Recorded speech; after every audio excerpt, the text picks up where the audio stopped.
लकडाहरू चाहिँ फर्केको धेरै बसिएन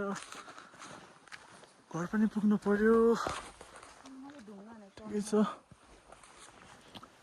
ठाउँले बाई बाई भन्दै अघि बढ्न चाहन्छ भने बाई बाई हामी चाहिँ फर्किँदै हो र दिदी लोत हुनुभयो हिँड्न सक्नु भएन के गर्नु अब दसैँ खानसार पुगौँ भनेको हामी खास खानसारबाट मनाउँ बल्ल 10 बज्न ला पुगेला कि भन्ने आशा गर्दै म एकछिनमा भेटौँला त्यही हो फेरि हामी बिस्तारै झरेर दिदीले भर दबाई खानुभयो दिदीको मुटु दुख्यो अरे घोडा सोधेको घोडा होइन त्यही हो अहिले ठिक छ दिदी अहिले चाहिँ हल्का इजी भयो अरे दिदीलाई दबाई खाइदियो कि त्यो हामी चाचा झर्दिनु लाग्यो ठिकै छ के पाउन के गुमाउनै पर्छ त्यो चाहिँ हामीलाई झर्न गाह्रो भएर दिदी यसरी झर्नु भयो ठिकै छ बिस्तारै चिप्लिँदै भयो ठिकै छ गाह्रै छ नि त बाटो पनि प्रिपेयर भएर आउनु होला दिल्ली चाहिँ हिजो हामीले बुल्ली गऱ्यौँ आज त दिल्ली हामीले बुल्ली गऱ्यो होइन त ठिकै छ हामी चाहिँ अब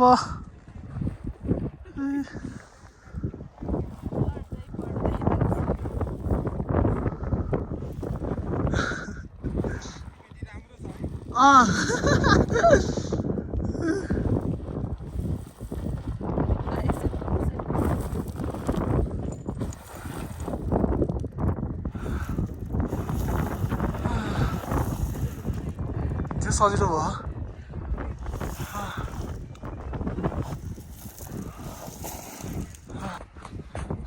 लगेर बेसी आउनु भयो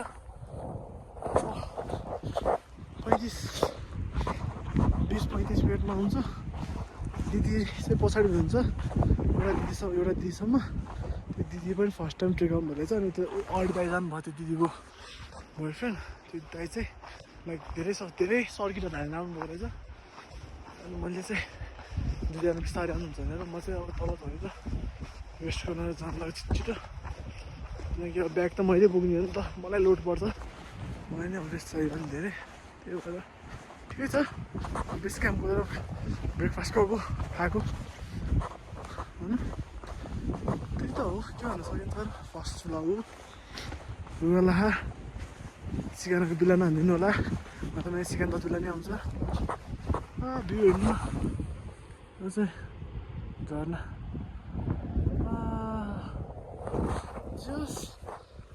यो बेस क्याम्पसम्म चाहिँ बवाल सजिलो छ र त्यसपछि चाहिँ बवाल गाह्रो रहेछ क्या दिदीलाई लेक लाग्यो माथि सरी दिल्ली चढो झर्ने दिदीलाई लेक लाग्यो अनि दिदीलाई एलटिपी सिक्नेसको दबाई दिएँ हामीले मैले त्यसपछि किनकि अब सुगर अनि कोक खाना थिएँ किनकि सुगरले एनर्जी आउँछ नि त अनि कोक खाना दिएँ मैले अनि एकछिन भयो नि धेरै खाँदा फेरि उल्टै उस हुन्छ नि त के भन्छ जे भयो नि बुझ्नु न गाह्रो हुन्छ अनि एकछिन पाएँ त्यसपछि दिदीको मोट पनि पुरै निल्लै भइसकेको थियो कि त्यसपछि अनि म सक्दो दिदीले चाचालाई झारिदिएँ त्यसपछि हामीले दाइजीहरूलाई भेटेँ अनि के होस् ठिकै छ अहिले चाहिँ अहिले दिदी सन्चो भइसक्नु भयो एकछिन रेस्ट गरेर फेरि खानसारतिर लाग्ने अहिले चाहिँ 12 बज्न ला के भन्नु अरू त टाइम देखाइदिन्थेँ छैन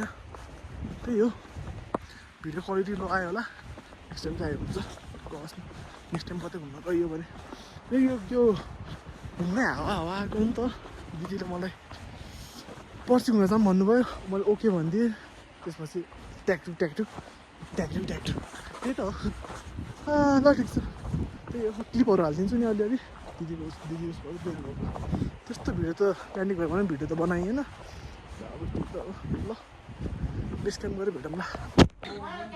केटा हाम्रो खाना आएको के गर्नु खाना खाने पऱ्यो खाना खाएर जान्छौँ कि छिट्टै खाना खाएर 1 घन्टा पचाएर जानु पर्ला नि एनर्जी आउँछ नि त त्यही भएर म चाहिँ अहिले एक्लै त्यो उसबाट झर्न लाग्यो के अरे यो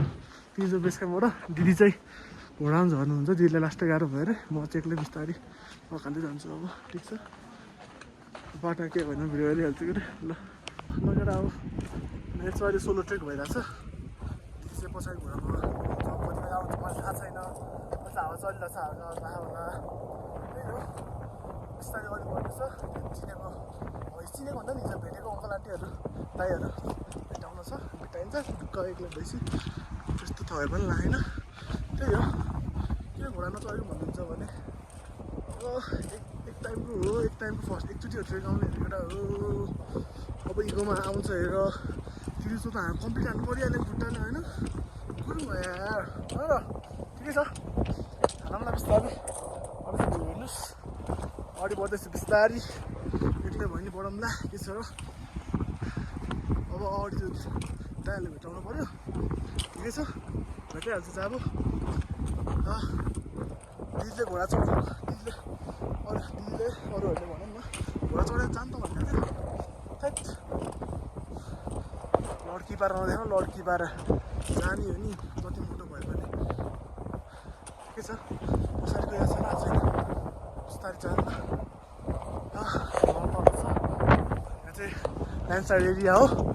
ठिकै छ अब चल्दा त्यो चाचाडै बढेको म चाहिँ ढुङ्गाहरू खस्यो नि त अब म डेढ भयो त अब कता भन्छ त नि होइन डेढ त हुन्न त्यही पनि मजाक गर्थ्यो पनि ठिकै छ ओ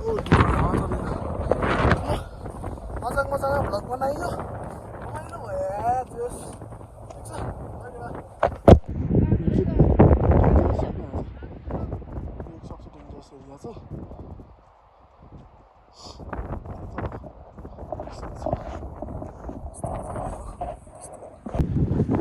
सबसे डेन्जरस एरिया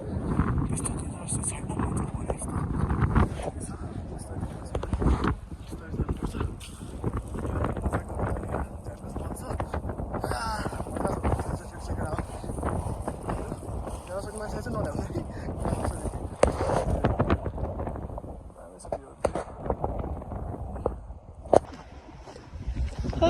बेटा है दिदी त घोडा आउनु भन्नुभयो क्या बिहा गर्छ दिदीलाई दियो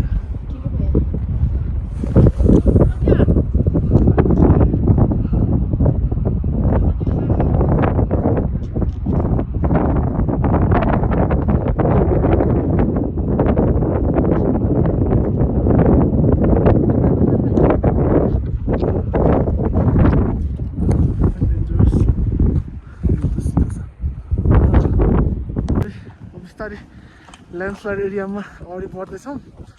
मैले चाहिँ त्यो अङ्कल आन्टी दाइहरूले भेटाइसक्यो अनि मैले चाहिँ एउटा आन्टीको झोला बोक्दिएको अब त्यो आन्टीहरूले हामीलाई धेरै हेल्प गर्नुभयो कि छतमा तातो पानी दिने कफी मलाई 2 टाइम दिदीलाई दिइसक्नुभयो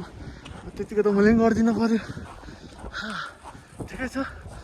अब एकअर्काले हेल्प गर्दै त जाने हो नत्र त कहाँ सकिन्छ र पुग्न होइन ठिकै छ बिस्तारै बढाउँ अगाडि चाहिँ कोइन्सिडेन्सली चाहिँ 2 चोटि नै एउटै होटेल पऱ्यौँ कि अनि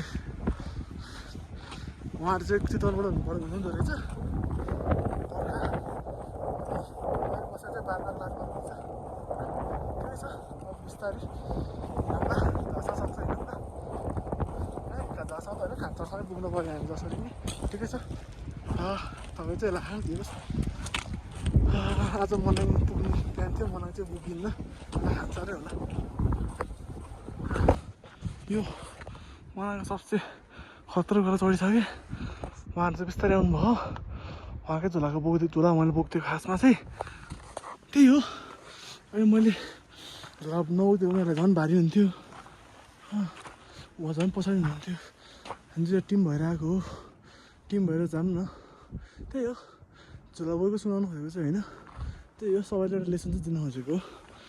केही उहाँले कर्म गरेपछि हामी पनि उहाँहरूले केही राम्रो काम गरेपछि हामी पनि रिटर्न ब्याक चाहिँ दिनुपर्छ त्यो भन्नु खोजेको मैले चाहिँ बुझिदिनु होला मैले चाहिँ थाकेर अहिले मिसप्रोनाउन्स गरेँ कि के गरेँ गाह्रो छ के गर्नु यस्तो गाह्रो गर्नुपर्छ प्लिज मजा आइरहेको तर यो थकाइमा छुट्टै मजा आयो तर ल साथीहरू पुरै हुसुला भोलि स्नोफल हुन्छ जस्तो लागिरहेको मलाई जस्तो लागिरहेको त्यही भएर खासमा चाहिँ अझै मनाङ झरौँ कि बेसर झरौँ सकेसम्म तलै झरौँ भन्नु हुन्छ कि दिदीले अब नसकेपछि अब त्यही त हो जबरजस्ती गर्नु भएन सिगान आइरह के गर्नु हात कालो भइसक्यो सनबर्न भइसक्यो सनस्क्रिन लाउँदा पनि जति लाउँदैन नहुने ठिकै छ यही त हो तिलचोको यादहरू अब चाहिँ म दिदीलाई भेट्ने पोइन्टमा आइसक्यो दिदीलाई चाहिँ म कुर्नुपर्छ दिदी लास्टै पछाडि हुनुहुन्छ के गर्नु घोडा भन्दा हामी चाँडै छौँ तपाईँ हाम्रो त्यसमा हाम्रो के दोष भन्न पायो भने चाहिँ घोडा ढिलो हुन्थ्यो कि त्यही भएर मैले घोडालाई चाहिँ बिचमा भेटाएको थिएँ के भन्नु ठिकै छ अब यति त हो भ्लग होइन जस मिठो सम्झना भयो त्यही हो मलाई चाहिँ घोडा चढ्नु मन लाग्थेन त्यही हो छोरा मान्छे भइसक्यो चरेस खान तर हरेस नानी त सुन्नुभयो होला सबैजनाले हामी चरेस खानु पनि परेन हरेस खानु पनि परेन त्यही त हो बाटो त्यस्तो छ डेन्जर छ बाटो चाहिँ ठिकै छ अब हिँड्न नसक्नेहरू चाहिँ नगाउनु होला त्यही त हो होइन लाइक 1 महिना अगाडि चाहिँ त्यो हुन्छ नि मर्निङ वाक इभिनिङ वाक चाहिँ गइराख्नु इजी हुन्छ धेरै इजी हुन्छ तिलीचो बेस क्याम्पसम्म चाहिँ मैले दिदीलाई जसरी भयो नि ल है अब माथि तिलीचो लेक चाहिँ अब सकिनँ के गर्नु अब दिदीको क्यापेसिटी नै त्यति छ त मैले जबरजस्ती लगेर जबरजस्ती लगेर भएन नि त त्यही हो मजाकमा दिदीको भ्लग बनाएको थिएँ लास्टमा त मेरो भ्लग भइदिइरहेको कि आई गेस यही हो भनको साइन अब भ्लग बना भनेर ठिकै छ बिस्तारै भ्लग आउँला अब यो भ्लगमा धेरै भ्युज गए चाहिँ डेफिनेटली अर्को ठाउँ घुम्न जानेछु र भ्लग हाल्नेछु त्यही त हो मजा भइरहेको जस मलाई थकै चाहिँ लागेन हिँड्न मजा भइरहेको ल enjoy group shining out right now एकछिन पछि फेरि आउँछ है फेरि होटल पुग्नै छ नि त खानसार आइसकेँ म खानसार फेरि चाहिँ पठाइ हुनुहुन्छ ब्याग लिएर एक्सचेन्ज गरेर मतलब त्यो मान्छेले आफ्नो ब्याग लिएर उयो सुसु झर्थ्यो तल त्यो हो आफ्नो रेस्ट गराउनुहुन्छ त्यही हो त्यो चाहिँ राम्रो छ आज चाहिँ खानसारलाई बाई भन्दै कति चाहिँ बाई भन्दिनँ खानसारलाई बाई भन्दा हामी घर फर्किनतिर लाग्छौँ आज डे 4 कि 5 हो होइन 4 हो बाई बाई बिल्ली कन्टेन्टमाथि कन्टेन्ट वालेट हरायो केटा हो भगवान् वालेट हरायो ठिकै छ आउँछ होला तर ठिकै छ बाई बाई हामी बेसरमा अहिले बाई बाई